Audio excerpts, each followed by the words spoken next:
So time to start mini course of the week, and then we'll start with research talks next week. So take it away. So it is, as the last speaker in this sequence of mini courses, it's my duty and honor to thank the organizers. So it's all right. So let's remember where we left off. So I was talking about this notion of critical regularity in dimension one. So if you'll know what that meant, right? So M was compact connected one manifold, and gamma is supposed to be doesn't even have, you don't have to make any assumptions on it, I guess, maybe just a countable group. And then the CR M of gamma with just the supremum of R such that gamma admits an injective homomorphism into plus R of M, which takes values in minus infinity union interval 1 infinity. So here by convention, if gamma is not a subgroup of homeo, then in the first place, then it takes on the value, the critical regularity takes on the value minus infinity, and then what the theorem that I stated near the end last time is that this whole interval is populated. So what I'd like to talk about today is some theorems and some conjectural pictures and some fairy tales about what can be done if we change this dimension. And so in particular, what we would like to think about is critical regularity in dimension at least 2. And I'll begin by saying that this area is, as far as I know, is completely open. I mean, there are some, for some interpretation of completely, I mean, so so we know things like there's some work on the Zimmer conjecture, or sorry, I should say the Zimmer program, where we know things like, for instance, SL4Z cannot, or even if you pass to a finite index subgroup, so I'll write this in gamma, your finite index cannot sit inside of, say, diff 2 of a compact 2 manifold, right? And even if you can lower that to diff 1 if you assume that some volume form is preserved. But we don't know, for instance, that let's say the critical regularity of SL4Z when it comes to these surfaces isn't just minus infinity. So I mean, there's some a priori bounds, but we just haven't we don't have much of an understanding of this. So this is a result of Brown, Fisher, Hurtado. And what I've said here is just one particular example. I mean, they have a whole theory that I will not make explicit here. But so that's one thing that's known. So it's maybe completely open as in pride. Okay, so one basic question, I guess, then is where do we even start? And so when we work in dimension 1, and if you look at a homeomorphism of a 1 manifold at a point where it's not not fixing, then there's always a direction. It's always moving to the right or to the left, and then you can get a lot of mileage out of that. But when the dimension of the underlying manifold is 2 or more, and sort of all hell breaks loose. And if you try, I mean, so it was somehow lucky that in dimension 1 that you can write down groups populating this critical regularity spectrum with some degree of explicitness, in the sense that, yeah, you can maybe even write down in coordinates what these homeomorphisms are doing. And in dimension 2 or more, that seems very unlikely that one might be able to do that. Okay, so what can one do? So I think for this talk, I'll talk about some ideas about how one might try and populate the critical regularity spectrum in dimensions 2 and more. So the first thing, so the main player that we'll consider in general is homeo of M. You can even replace this if you wish by homeo 0 of M. These are the homeomorphisms that are isotopic to the identity, where here M is arbitrary and compact. So it's here M is like just a compact topological manifold. I'm not going to even assume that it has a PL structure or a differentiable structure. It could be some non-smoothable 4 manifold if you wish. What I'd like to do is I'd like to exploit some of the structure of homeo of M sort of as like an object with its own internal logic, and import that to some countable groups and propose those as candidates for populating the critical regularity spectrum. So let me maybe make that more explicit. So then, how do you even begin with something like that? Well, the thing that you might want to consider is the model theory of homeo of M. So what on earth could I mean by this? Well, so when you, I mean, what is model theory in the first place? Well, so the model theory is the study of mathematical theories as mathematical objects. So what is the theory of homeo of M? Okay, so what this should mean are just things that are true about homeo of M. Okay, so when we talk about things that are true about something, it should be within some sort of language and some sort of formalized language where we can evaluate those statements as well formed or not, and hopefully be able to evaluate their truth or their falsity in some context. So I mean, these are all groups that we're considering. So then what is the language that one should consider? Well, we should probably consider the language of group theory.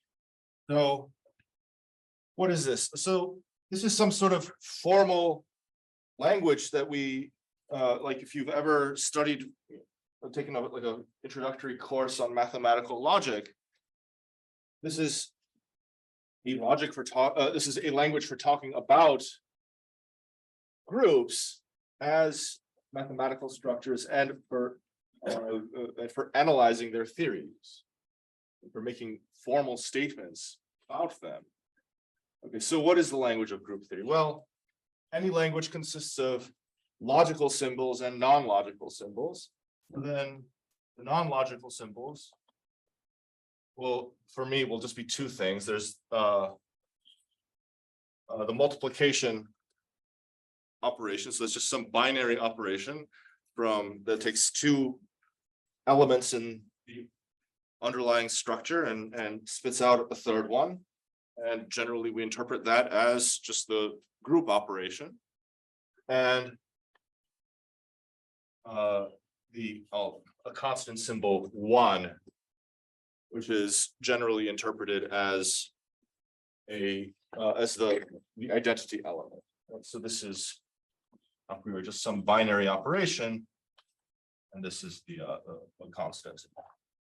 So binary operation, you can view it as a function from G cross G to G, or you can view it as a relation. So it's just a subset of G cross G cross G, if you wish. It doesn't really matter for anything that we're going to do. Okay, and then beyond that, you have logical symbols. So these are the ways that you can build up meaningful statements. I mean, you can't, if you only have access to a binary operation in the constant 1, you can't do very much with that. So you have the usual logical connectives, which are and, or, implies, not, and then you have quantifiers, or there exists and for all. And so then that you can actually talk about elements in an actual structure, you have to have access to some countable collection of variables. We can add to the collection of logical symbols also equality, but whether that's a logical symbol or not is a matter of some debate, which I won't get into right now. Okay, so what's all this for? So, okay, so what is the theory of homeo of M? This consists of first order sentences about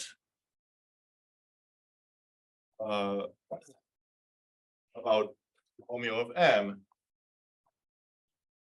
in the language of groups that are true in homeo of M.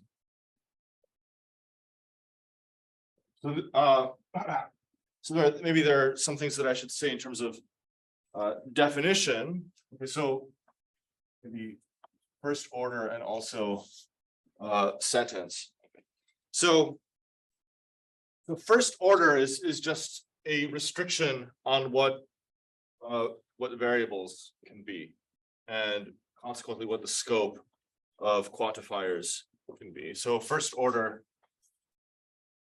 this means that variables and quantifiers range only over the singleton individual elements in the underlying structure. And a sentence means that, so when you combine symbols that say variables, connectives, quantifiers, and the non-logical symbols in meaningful ways. So I'm not going to give a precise definition of what meaningful is. So, I mean, although it should be pretty intuitively clear what I mean, and I'll give one or two examples. Then what you get is something called a formula, and formula can have variables in them, and a formula is a sentence if every variable occurring in the formula is in the scope of some quantifier. So we can say that there are no free, say, unquantified variables. Okay, so to make this maybe a little less abstract, I can give some examples of what are sentences in the first order, like first order sentences in group theory, and maybe an example of something that's would not be allowed. So, okay, so when you start with non-logical symbols like the binary operation and the constant symbol. And then you have all these logical symbols. Then you first want to talk about like actual groups. So you have the language of group theory, but it's not sort of prescribed a priori how to make this into a sensible way of talking about groups. So maybe you have to axiomatize groups first, right? So I can just give you an example of like one of the group axioms. So every element admits an inverse, right? So I write something like for all x1, there exists x2 such that x1 times x2 equals 1. So you see here's a formula, x1 times x2 is equal to 1. It has this one non-logical symbol and this sort of logical symbol and non-logical symbol, and then the two variables are bound by quantifiers. Okay. And it means in English that for all elements x1 there is an element x2, so that the product of those two is the identity. So then you would have, the other axioms of group theory, and then any structure that has interpretations of the binary operation and of the constant symbol, which models those axioms, is a group. So another thing that you might consider, like Actually, Thomas, could you give an example of something that's second order but not first order? yeah, I will. Yeah. Okay. So for another thing, like so for all, I'll give this a name. I'll call this phi ab. This is by definition for all x1, for all x2, x1 times x2 is equal to x2 times x1. That's a perfectly good sentence in the language of group theory. And so what you have then is that phi ab is in the theory of a group G if and only if, maybe not surprisingly, G is abelian. So it's a matter of notation. And sometimes I will write some sentence is in the theory of some group. This is notationally equivalent to G, this sort of funny bracket G. This is I read this in English as models phi. So in particular, G models phi ab if and only if G is abelian. So what's a non-example? Okay, so something that would be a non-example of a first order sentence is where a variable is allowed to be like a function or a subgroup. Or so in general, when one talks about sort of second order logic in some formal sense, then you allow special variables that are allowed to take that are allowed to range over relations, which are arbitrary subsets of Cartesian products of the underlying space. So I can't say something like, for all subgroups, it's virtually solvable or contains a free group, like the Keats alternative. Like I can't a priori say something like that in the first order straightforward language of group theory. Although, as I'll suggest later, sometimes the first order theory of some sort of structure of some is so powerful that you can say things that look like they're second order. So maybe there's a point to me bringing up all this background in mathematical logic. So let G and H be groups.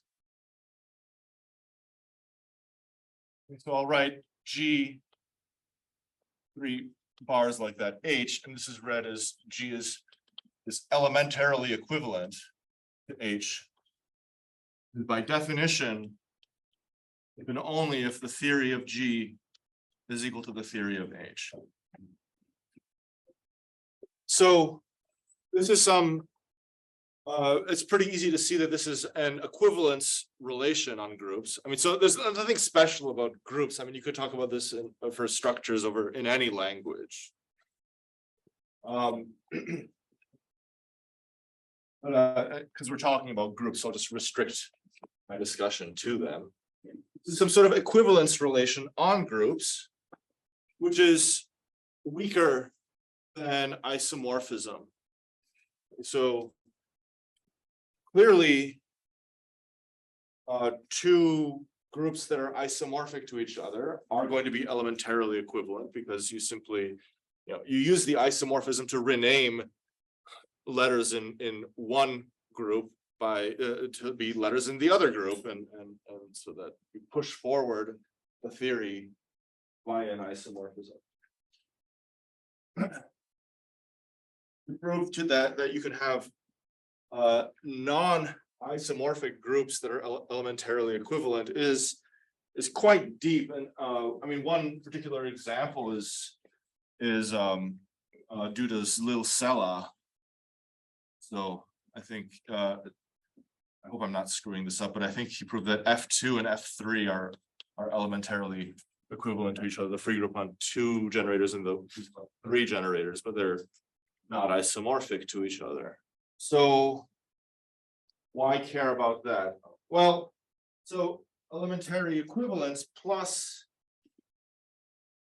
some very general facts from model theory allow one to transport this the structure of something extremely big and extremely complicated, like the homeomorphism group of a manifold, to something which is countable, and so maybe more manageable, even though it's pretty inexplicit.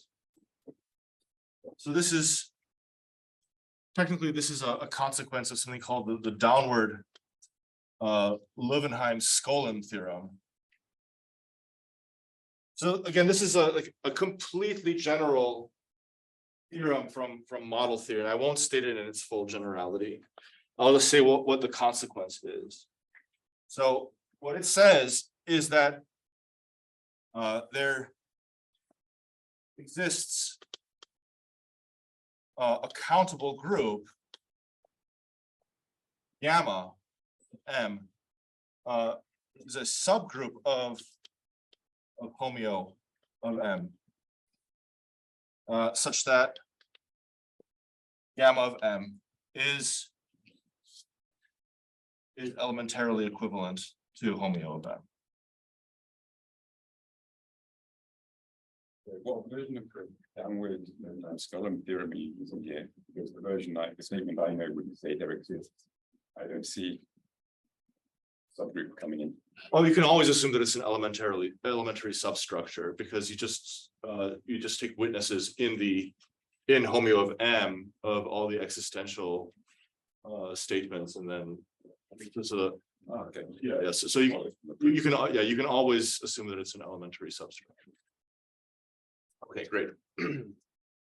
So maybe one can do something with these sorts of groups. So right, now you have these groups of homeomorphisms of compact manifolds, and now we have all these sort of countable subgroups of them, which have a lot of the, I mean, they reflect the internal structure of homeo of M in some very complete way. Of course, some basic questions come up. Right? So suppose M and N are arbitrary compact manifolds. Right? So like, how do you distinguish between their homeomorphism groups? I mean, so there's a theorem from the 1960s. I'm blanking right now. 1960s, due to Whitaker, who says that if homeo of M, in fact, homeo 0 is enough. Homeo 0 of M is isomorphic as an abstract group, the homeo 0 of n, then this implies that M and N are homeomorphic to each other as manifolds.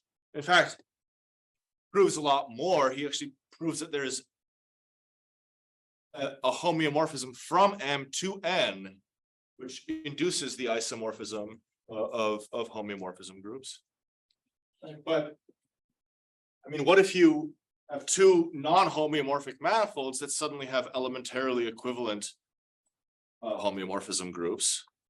I mean, there's nothing a priori stopping us, because I mean, you already have something like this, which is quite bizarre.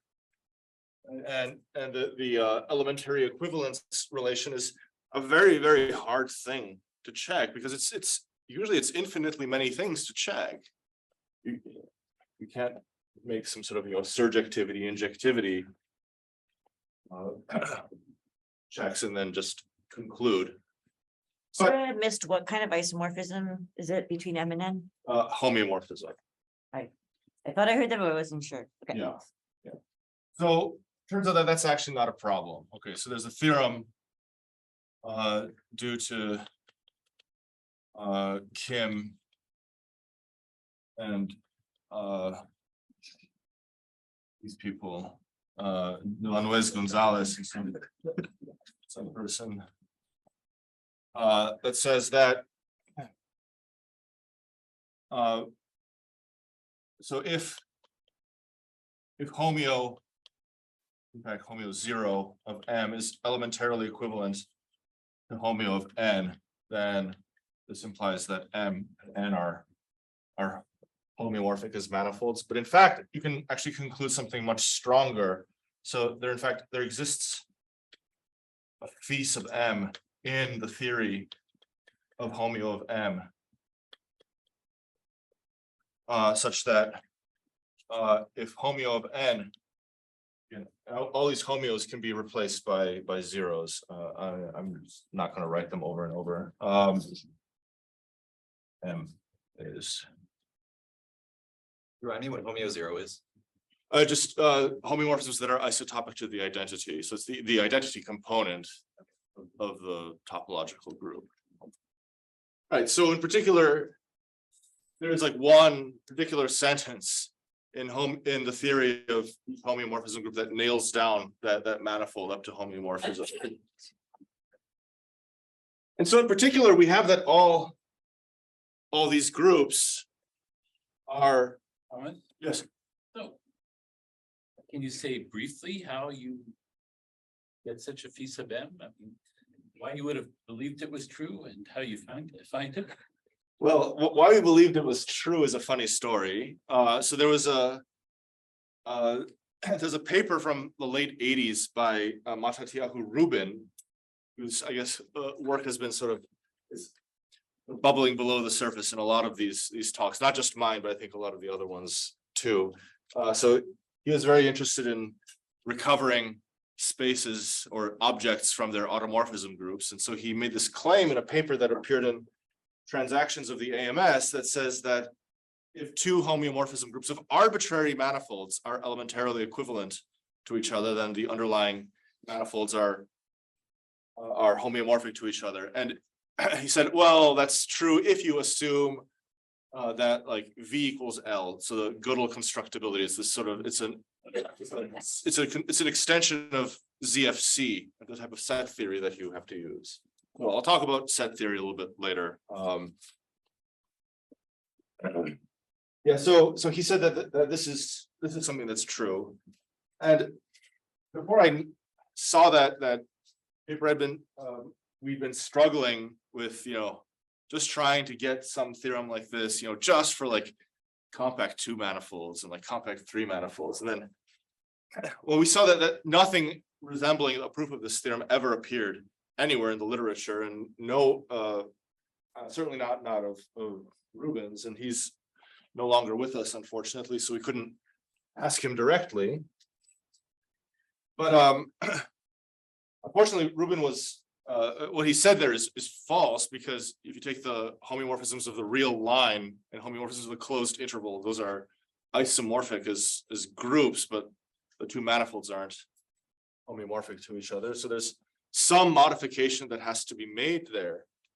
Okay, but how do we find this this sentence? Well, I'll give some indication about what you can do inside of homeomorphism groups of manifolds by the end of the talk, I hope. But so the point is that that this group knows like way too much. Okay, so it knows it allows you to talk about like so this group knows things like it knows what arithmetic is, it knows what analysis is in the sense some very precise sense, in the sense that you can find an interpretation of first order analysis. Like you can talk about the real line, and you can talk about continuous functions, and you can talk about things that you may not think would be possible to talk about, like points, like directly talk about points inside of the manifold just by looking at arbitrary like group elements just from the group theory, and like Euclidean balls that are nicely embedded inside of a manifold. And once you can do all that, then you can talk about like embeddings of manifolds into Euclidean spaces directly, just from the group theory of the underlying homeomorphism group. And then you can appeal this result from the like 1970 by Cheeger and Kister. It says if you have two manifolds that are so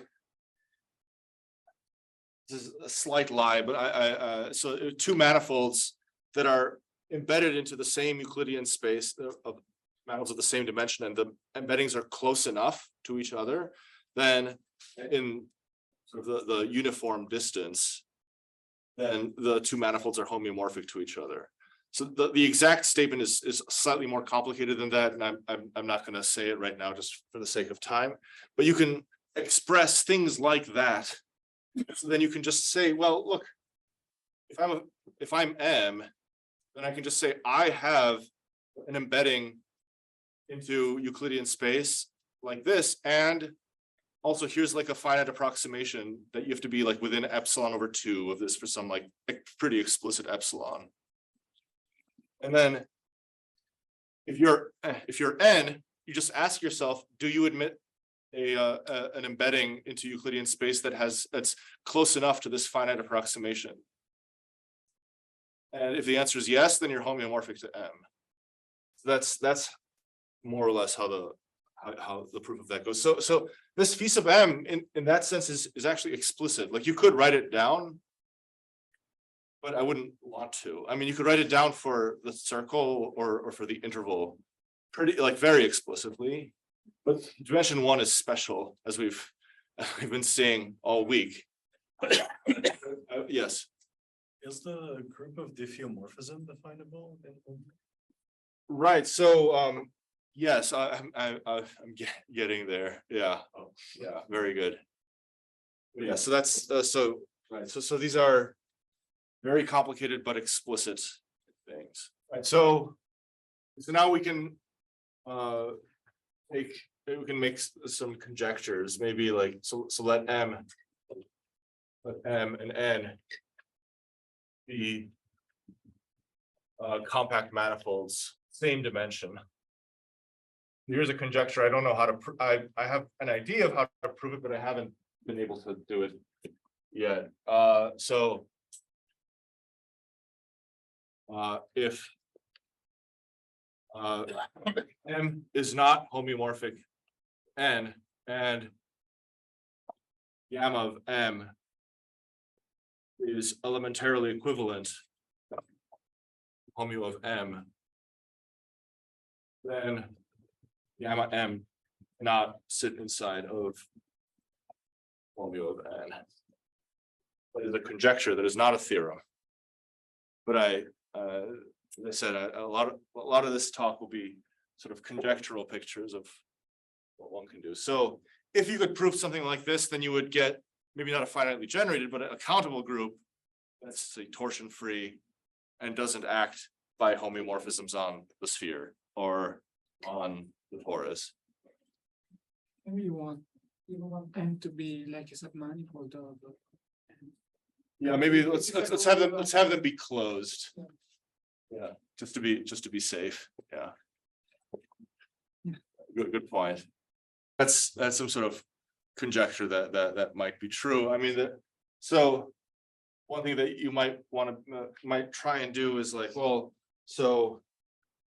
Lei Chen and Katie Mann have this beautiful theorem that classifies homeomorphism group actions of the homeomorphisms of one manifold of a manifold M, and you look at how it can act on a manifold N, and they have like a complete classification. Basically, every orbit has to look like a copy of the underlying manifold M, or of some like finite cover of a configuration space of points or something like that. It's a complete classification. If you could make all that go through in the first order theory of homeomorphism groups, then you may have some sort of hope of proving theorem like this. Okay. So what about diffeomorphism groups and critical regularity? And so we were just asked if you look at, diff k, even diff k tau of M as a subgroup of homeo of M, can you decide if a particular homeomorphism lies inside of diff k tau? And the answer is yes. So this is definable. And so what that means is that you should be able to find groups, the gamma M K tau, that are elementarily equivalent to diff k tau of M, which by the way is not elementarily equivalent to homeo of M. Okay. And so then the conjectural picture about populating critical regularity spectrum or in higher dimensions that I would suggest is probably true is that so if again, I'll write here K plus tau to R, and then I'll just write this thing as diff R for compactness representation. Then let's say that conjecture would be that gamma M R does not sit inside of diff S of M if S is greater than R. That seems like it's likely, but it's probably very difficult. And I must say that I don't have a program to prove that right now.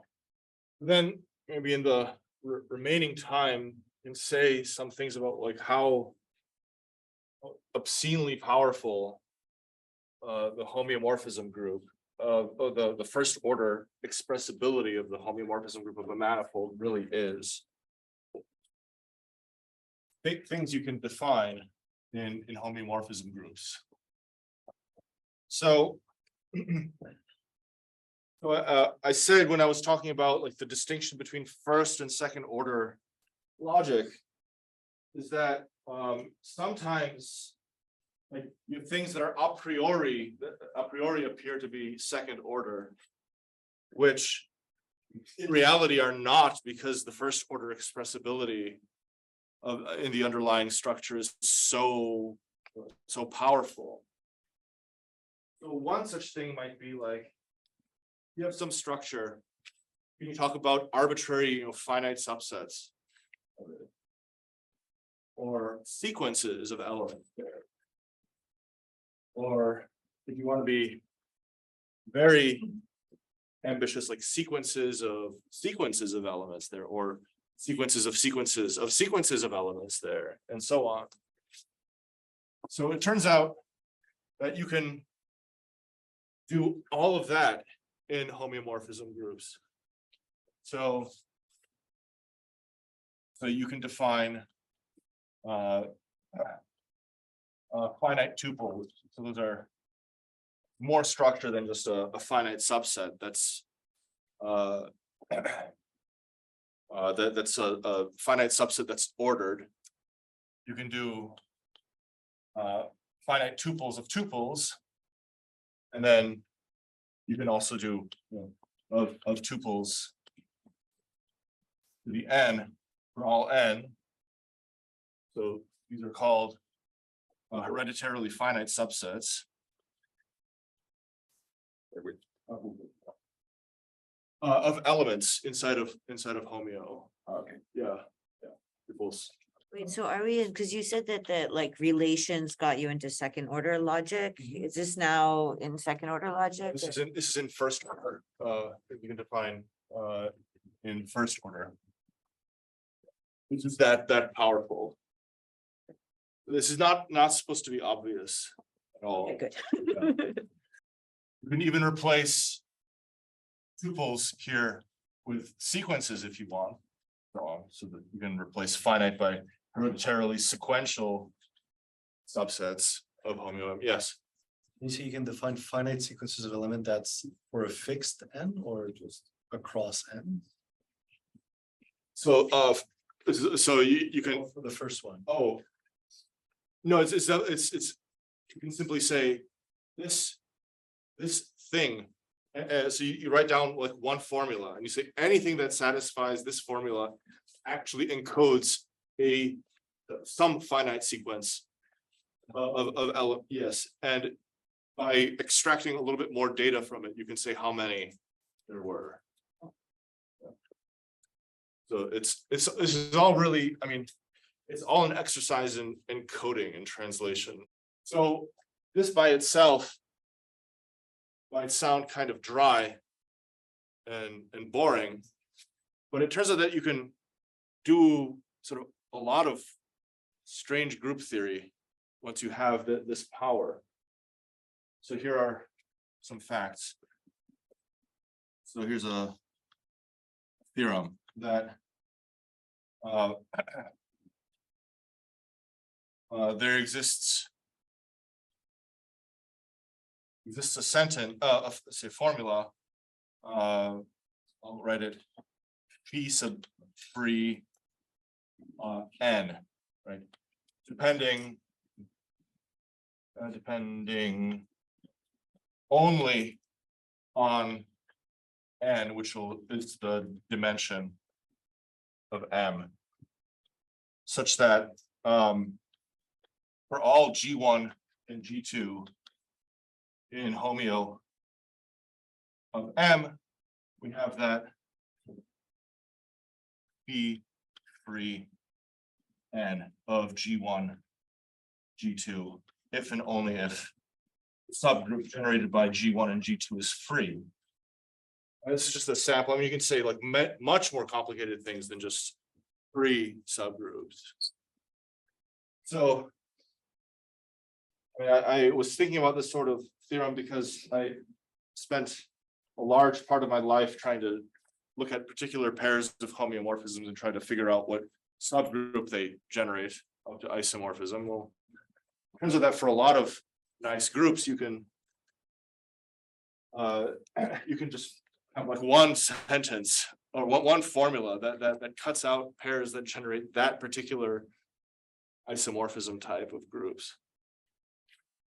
Some other things that you might do. You do this for all rags. Yeah. Anything with a solvable word problem. You can build like, since computation is arithmetical and homeomorphisms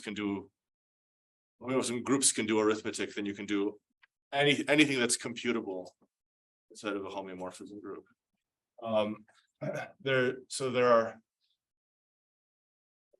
There are sentences, the SL4 Z sigma, which is true in homeo of a surface sigma, if and only if some finite index subgroup of SL4Z sits inside of homeo of that surface. Okay. There's a homeo inf T, which lies in homeo, I should say the theory, sorry, not in the theory of homeo of S1, if and only if an infinite property T group acts by homeos of the circle. And there's a sentence mod lin, which is in the theory of homeo of some surface, if and only if the mapping class group of sigma is linear. So, I mean, as you can see, this is just like it's just way too much information. There's no way that you can solve any of these problems by looking at just the homeomorphism group of a manifold, because the homeomorphism group is just way too complicated. I mean, if you were just to see that there exist these sentences, the first thing you might say is, okay, why don't I just feed this to a computer? And why won't the computer tell me if these sentences are true or not, and then solve these problems? Well, I said earlier that, you know, that homeomorphism groups interpret arithmetic. And so once you interpret arithmetic, Gödel's incompleteness theorem kicks in. And so the theories of homeomorphism groups are not decidable. So there's no hope that you're going to be able to, you know, write down some sort of algorithmic procedure for deciding if these sentences hold or not in a particular homeomorphism group. That's a bummer, but it's just simply a fact of life. And so maybe in the last few minutes, we can talk about something where we're really on the precipice of insanity. And when we say that, like, I tell you, like, okay, so consider the two sphere, or consider a particular manifold M, like, so how do you know that the way that you conceptualize the two sphere is the same way that I conceptualize the two sphere?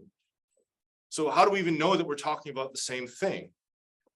That's sort of even the philosophical underpinning for, like, the Gödel's incompleteness theorems. Like, when you talk about arithmetic and I talk about arithmetic, how do we know that we're talking about the same thing?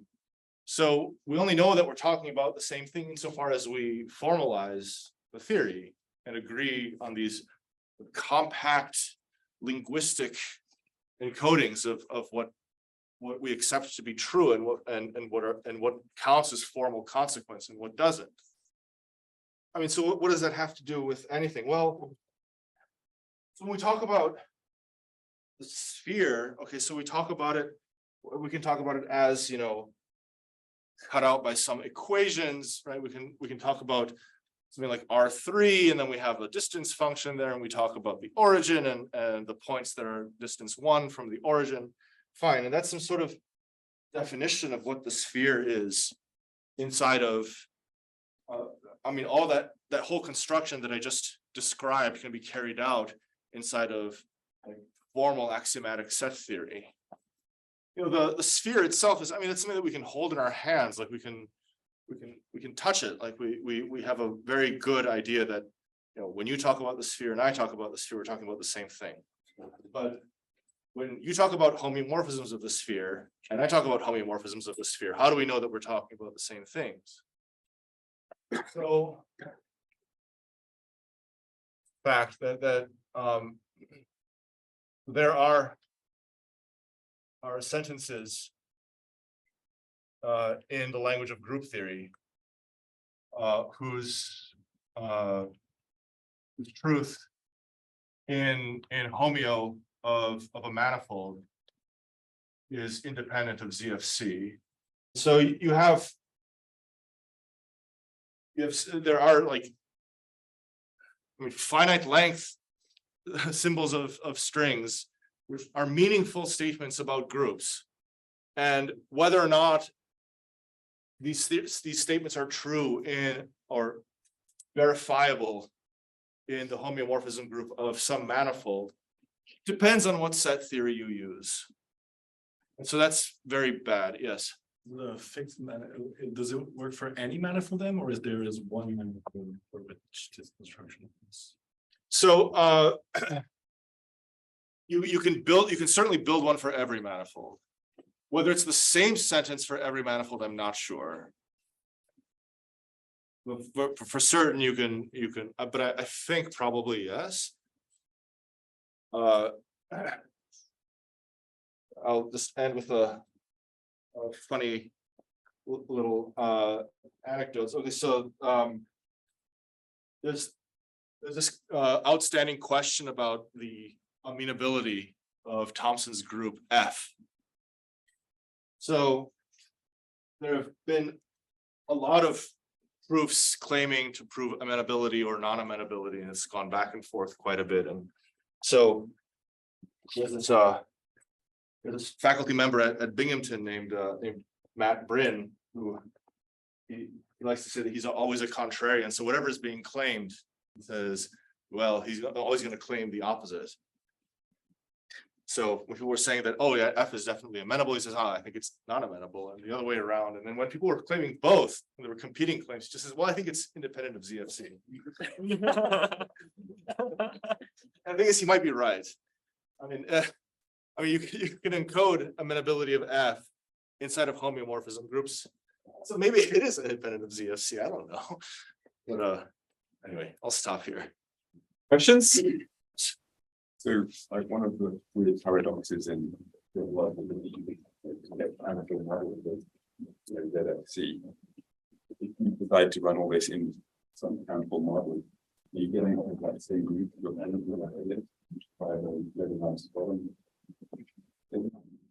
Yeah, that's a really good question of like what would it mean to interpret these statements in countable models. So you have to be very, very careful about drawing semantic consequences from the formal syntax. So I have not considered that particular question. Yeah.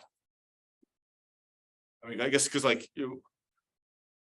when you have like countable models of ZFC, you can still like formalize, Cantor's proof of Cantor's theorem about like the growth of cardinals, but all of them are sort of in the meta language, they're all countable, but that you have to formalize what countable means. And yeah. Concrete are these gamma n that you get, the countable subgroups that They're really not concrete at all. I mean, the proof of the Loewenheim-Skolden theorem is some limit construction, and so yeah, it's very inexplicit. So that's another problem, is that